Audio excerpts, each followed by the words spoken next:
नमस्कार, मैं हूं जितेंद्र। आप सभी का बहुत स्वागत है। आज मैं बात करने वाला हूं भारत के कर्मचारियों के बारे में। बात जो है इस पर करनी है कि श्रम मंत्रालय से एक आदेश जारी हुआ है कि अब भारत में जो कर्मचारियों के काम करने के जो घंटे होंगे उसको बढ़ाया जा सकता है और कंपनियां 12 घंटे तक उनसे काम करवा सकती है।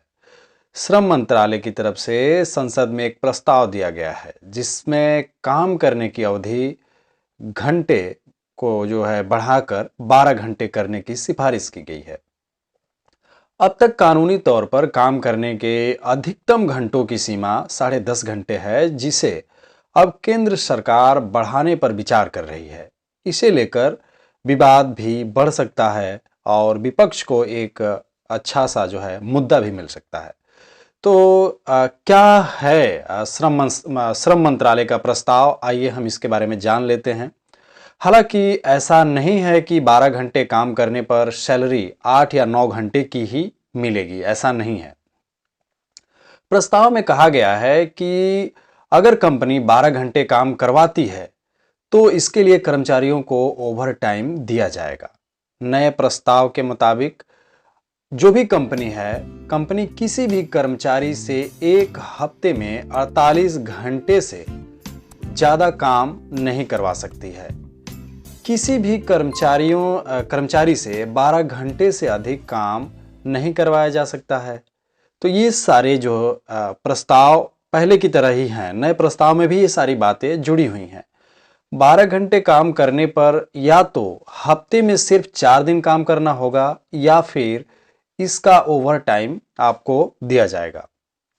अगर कोई अगर तय घंटों से ज्यादा 15 मिनट भी अगर काम करता है तो उसे 30 मिनट का ओवर टाइम गिना जाएगा और उसे दिया जाएगा।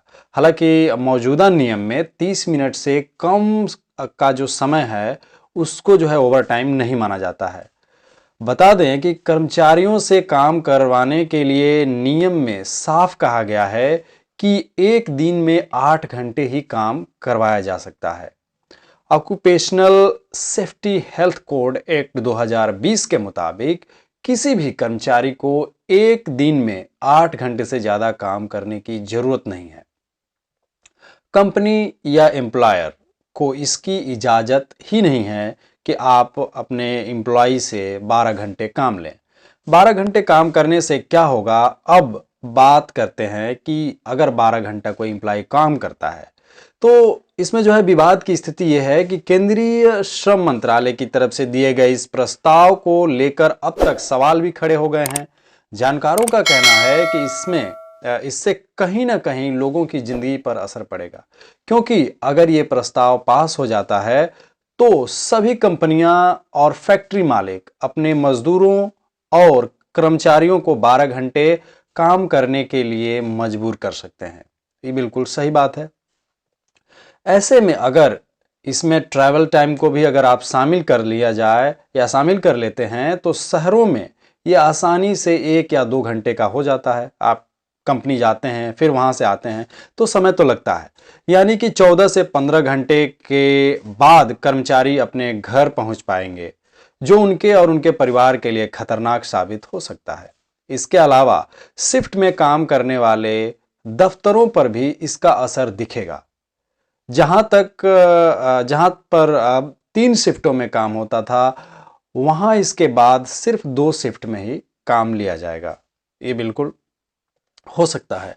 All India trade union Congress ने केंद्र सरकार के इस कदम का विरोध जताया है और कहा है कि 12 घंटे काम करने के प्रस्ताव को तुरंत वापस लिया जाए या वापस लिया जाना चाहिए। साथ ही कहा जा रहा है कि ये नियम इंटरनेशनल लेबर ऑर्गेनाइजेशन यानी ILO कन्वेंशन के शर्तों के खिलाफ है। अब हम जानने की कोशिश करेंगे कि क्या है ILO कन्वेंशन। तो मजदूरों के हितों को ध्यान में रखते हुए ILO बनाया गया था।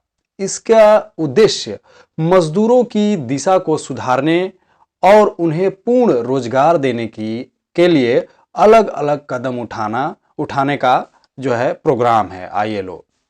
इसके तहत काम के घंटों के नियम श्रम आपूर्ति के विनियमन, बेरोजगारी के निवारण, पर्याप्त श्रम मूल्य की व्यवस्था, कार्य से संबंधित खतरों से मजदूरों की सुरक्षा, समान कार्य के लिए समान मजदूरी जैसे कई नियम बनाए गए हैं।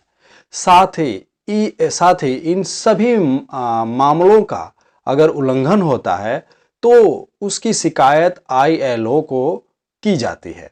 अब ILO के नियमों के मुताबिक किसी भी इंडस्ट्रियल वर्कर से एक दिन में 8 घंटे और हफ्ते में सिर्फ 48 घंटे ही काम लिया जा सकता है। ऐसे काम जहां पर तुरंत दूसरी शिफ्ट को काम करना होता है, वहां हफ्ते में 56 घंटे तक काम कराया जा सकता है। इसके नियमों के मुताबिक 15 साल से ज़्यादा उम्र के लोगों को ज़्यादा से ज़्यादा एक हफ्ते में 57 घंटे काम कराया जा सकता है। वहीं 15 साल से कम उम्र पर 48 घंटे से ज़्यादा काम नहीं लिया जा सकता है। तो बाकी देशों में कितने घंटे काम होता है, इस पर भी हम जान लेते हैं। जर्मनी में कर्मचारियों से एक साल में कुल 1388 घंटे काम लिया जाता है, यानी हफ्ते में करीब 28 घंटे ही लोग काम करते हैं।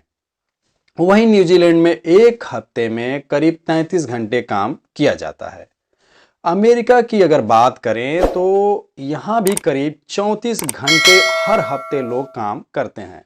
इजराइल में 36 घंटे, रूस में करीब 38 घंटे और फ्रांस में हर हफ्ते करीब 30 घंटे काम लिया जाता है। स्वीडन, ऑस्ट्रेलिया और स्विट्जरलैंड में औसतन 32 घंटे का काम एक हफ्ते में कराया जाता है। तो ये जो है बाहरी देशों में इस तरीके से काम कराए जाते हैं। तो आपको क्या लगता है कि सरकार या श्रम मंत्रालय जो भी बिल 12 घंटे का लेकर के आ रही है, उसका आप सबके ऊपर क्या जो है असर होने वाला है, आपके फैमिली पर क्या असर होने वाला है? तो ज़रूर आप हमें कमेंट करके बताएं। वीडियो अच्छी लगी तो लाइक, शेयर और सब्सक्राइब करना बिल्कुल भी ना भूलें। बहुत शुक्रिया, देखते रहिए न्यूज़ स्पैन को। Thank you.